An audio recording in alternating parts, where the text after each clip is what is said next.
It's not deep end quite yet. I mean, we're gonna get there fast, but we need to learn the doggy paddle first.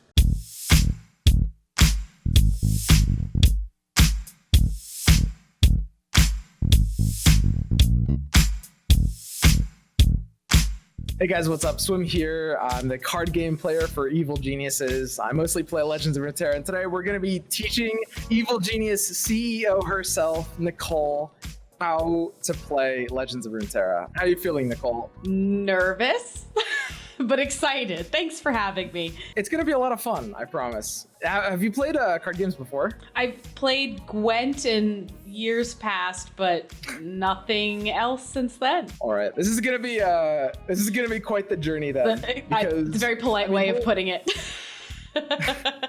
We'll do one at the start with basically just kind of like the beginner deck showing you the tutorial, but I think right after that, I'm gonna want to jump in with something a little bit more advanced. We're gonna be throwing you into the deep end here for sure. Perfect. In true esports fashion. Let's do it. So we can just go ahead and get started. I think kind of the best way is gonna be sort of a learn by doing. So if we go to play and then against AI, you can choose the buff and tough deck, and that'll be a kind of like nice starter deck. Buff and tough. Mm-hmm. Nice. That's the starter deck that probably most closely relates to the play style of the really intricate combo deck I'm gonna have you playing next. So the rules of the game are fairly simple. You get 1 mana per turn. You draw 1 card per turn, or like your maximum mana goes up by 1 turn and refills. But at the start of the game, you're gonna have to mulligan here. Now, let me ask you, like, do you have any idea like where you would start with this mulligan? No idea what's going on.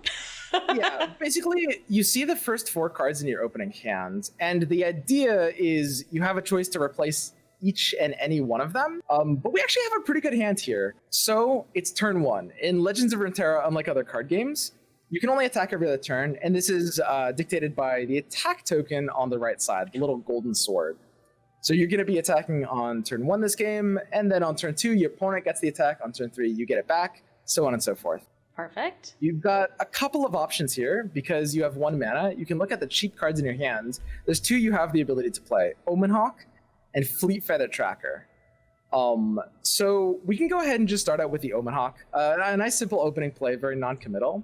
The nice thing about Omen Hawk here is when it's summoned, it buffs the top things in your deck. And you want to get this effect on the board sooner so that you have the ability to kind of like draw into the buffs sooner.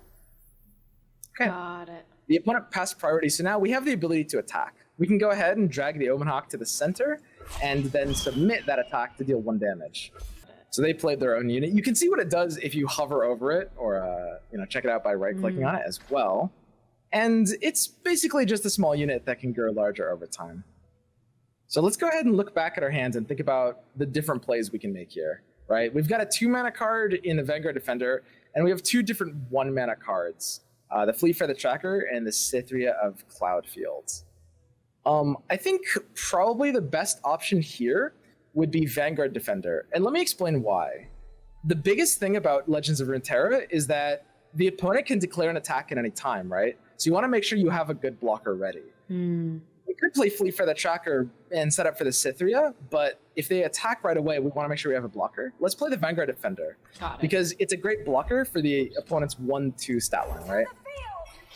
All right, okay. So this is pretty good. They basically skipped their attack because they saw that you would just block with your 2-2, so they couldn't really have attacked there. And now we have the attack again.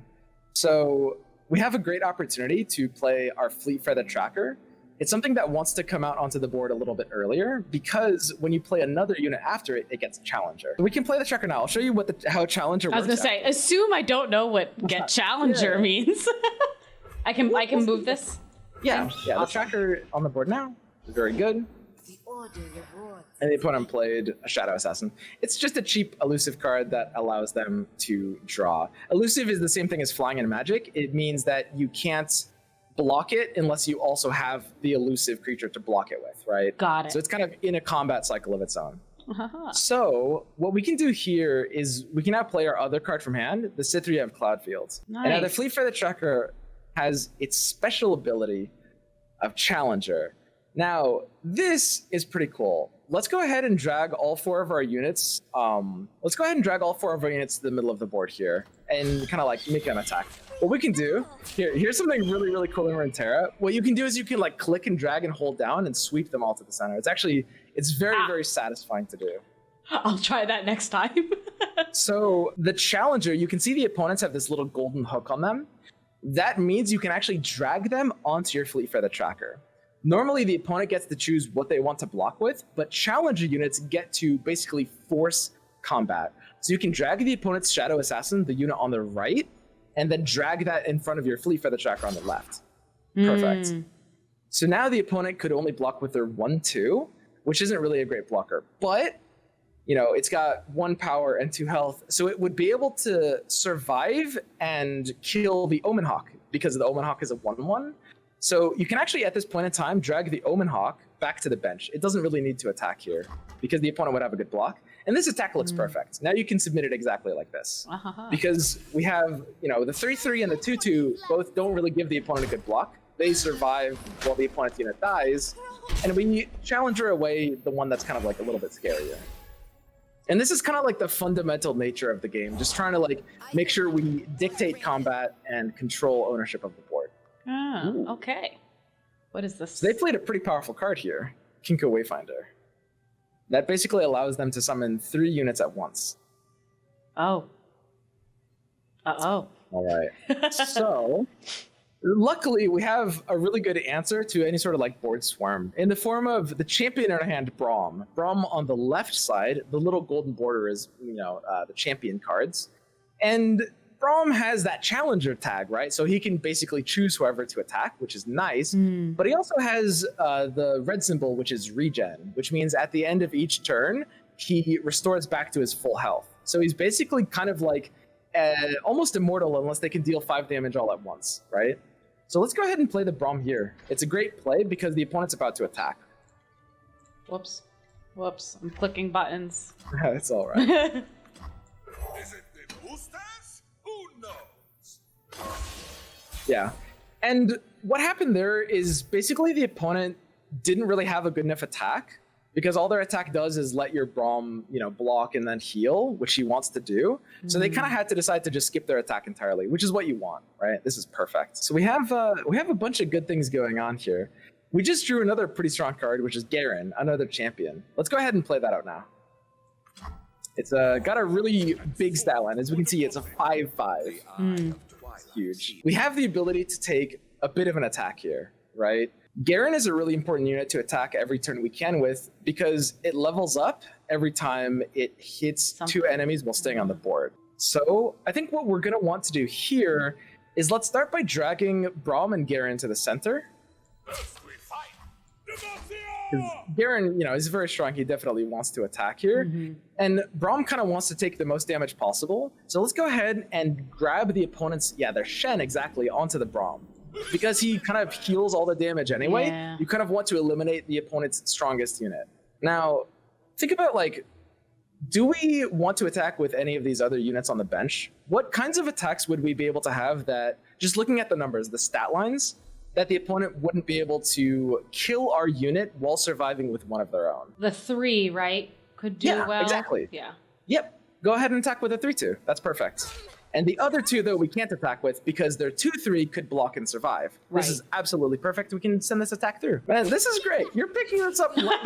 Wait, no, don't leave me.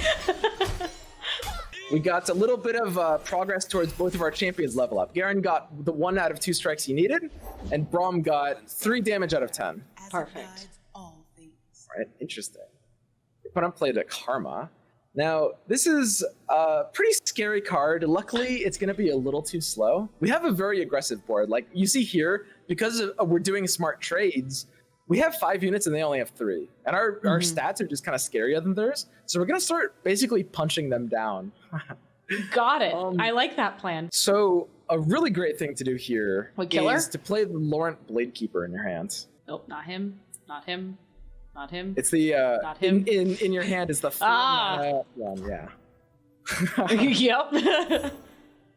And this has an on-play effect of permanently buffing a unit +2/+2. Oh, and do I get We to should pick? go ahead and Yeah, we can pick. We should buff the Braum here because Braum, given some permanent stats, is really crazy. He's going to regen every turn, and when he has a bit of attack, he can actually start killing things instead of just neutralizing them. Existing. Your board is very scary here. This is super great. You're doing amazing. Yeah, look at me go. Twitch rivals, here I come. Let's go ahead and take stock of this situation. Our board is actually full. In Legends of Runeterra, there is a 6-unit limit to your board. So if we wanted to play another unit from hand, we'd actually have to override one of our slots. We'd probably just kill off our Omen Hawk because it's our weakest one at this point. And if the buff is already used, does that mean it won't go away when he dies, or does it go away? Yes, exactly. The buff is already on played. We got all the value we needed out of Omen Hawk. You know, the 1/1 body can be useful, but it's not, you know, insane. Got it. A really good play here is to take an open swing because we already have the full board. Let's just attack with everything. So drag them all at once, just drag over everything and slide it to the center. Yeah, and then put it on it. And that's just, man, I gotta say, that's incredibly satisfying. It feels so good. The Runeterra mic drop. I got it. So they're using a little bit of healing. That's going to help a bit, but they're not really going to necessarily be able to... Wow, this bot is a genius. Oh my god. They just deployed a high-level game plan. I wasn't even going to like explain this concept, and the bot... I didn't expect the bot to know what just happened. So your Garen was about to level up. If you mouse over your Garen... Oh, and because they recalled an ally, Yeah. he had nothing to strike, so he couldn't level up. Yes. And the block was declared. The attack is kind of still neutralized. So he's able to kind of like stop the 5 damage without letting your Garen level. It's a genius bot. Shoot, they're taking over. So we have a couple of different things we can do here. The opponent just played a Green Glade Elder, a 1/1, right? Yep. And it kind of buffed the other options in their hand. You're ready for this. Okay. So there's a pretty specific strategy called open attacking, where we try to attack on the first action of our turn so that the opponent doesn't get a chance to develop blockers, right? And we actually just did that. We could have played a unit, but because we had 6 units already, just swinging in immediately and not letting them play a blocker that turn is better. What we want to do on this board is we want to avalanche, right? So however, don't use it yet, but it deals 2 damage to all units, including yours, right?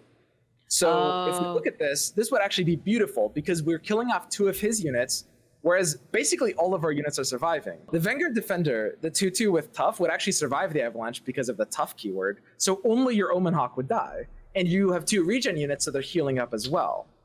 So you can play these even if there's no more room?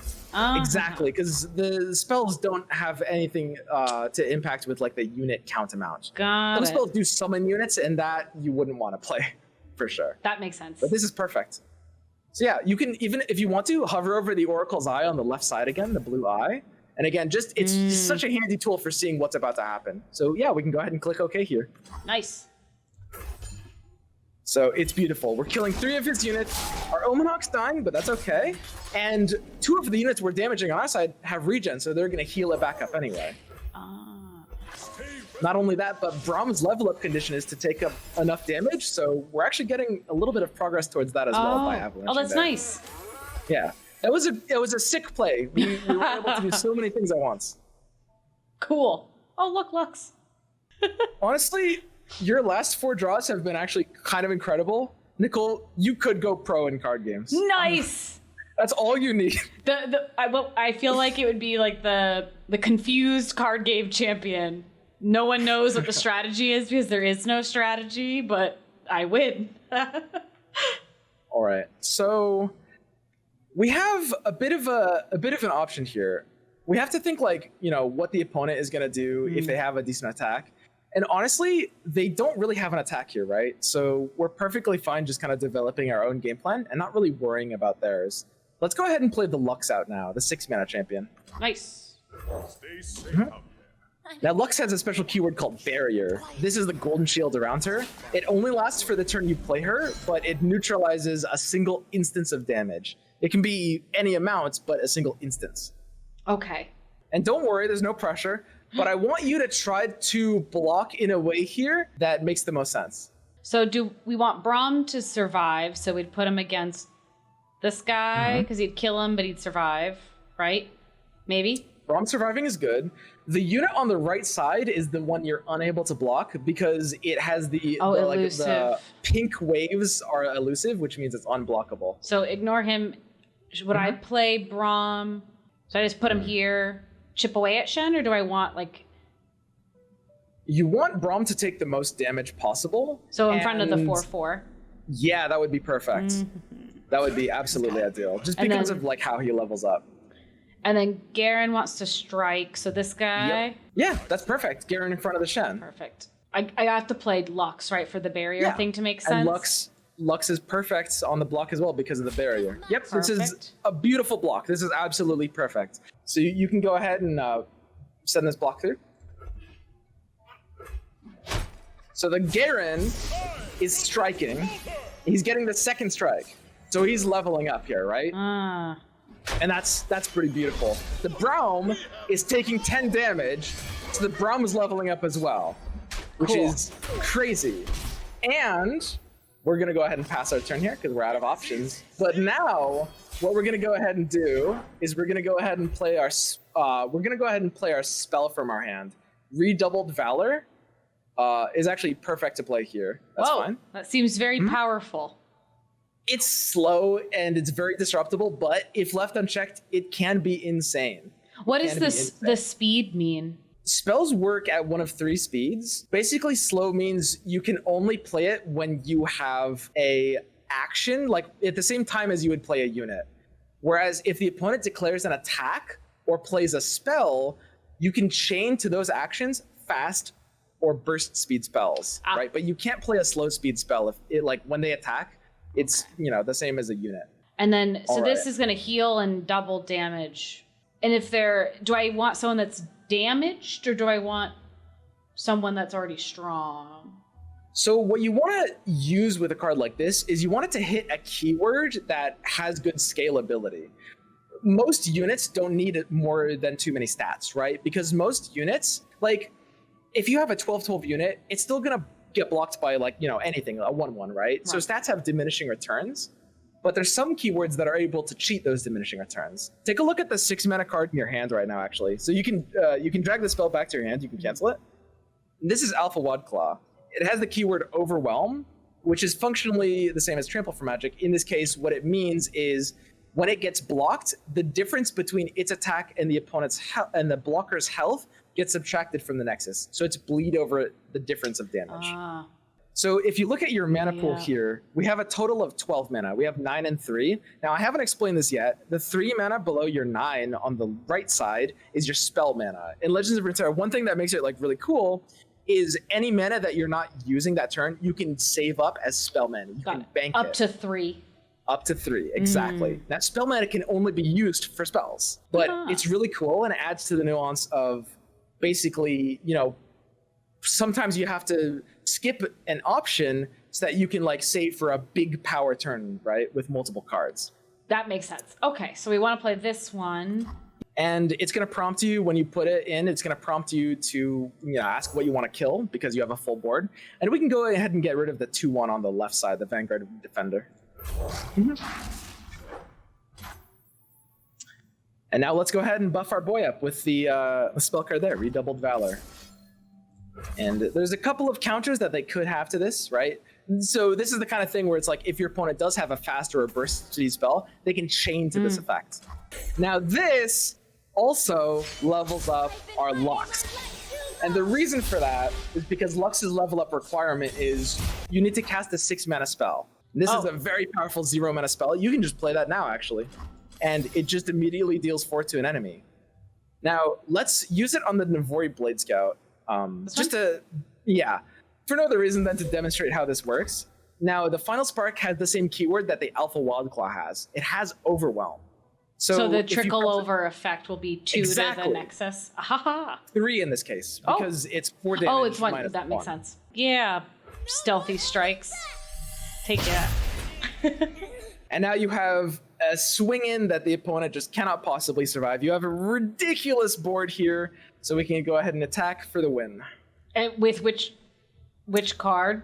All of them? You can all of them. Get it in. Do the big sweep. Oh, that was not what I expected. Do I want these guys too? Yeah, absolutely. Nice. Give everyone a chance. And if you want, you can drag his unit with Braum. Honestly, he's dead either way, but why not add insult to injury? Perfect. Nice. And even the first unit is enough to just kill him right there. Okay, so that was a good first game. We were able to kind of like go over the basics, Okay. the fundamentals. It's hard How are you to. feeling? I feel okay. It's a lot of information. I don't still really maybe know all the the perfectly fine. effects, but that's okay. Fake Yeah, it the till you effects- make it, maybe. They're gonna be hard. They are gonna be tricky. Okay, cool. All right. What comes next? The question is, are we ready for the combo deck? Because it's a really fun, really intricate deck. Might be a little tricky though. I am ready if you're ready. Yeah. Yes. Yeah, the feeling. That's it. You're feeling it. That's the deck. Let's go. Woo! The evil genius. Right. This is it. This is the evil genius deck. Oh my god, this is terrible.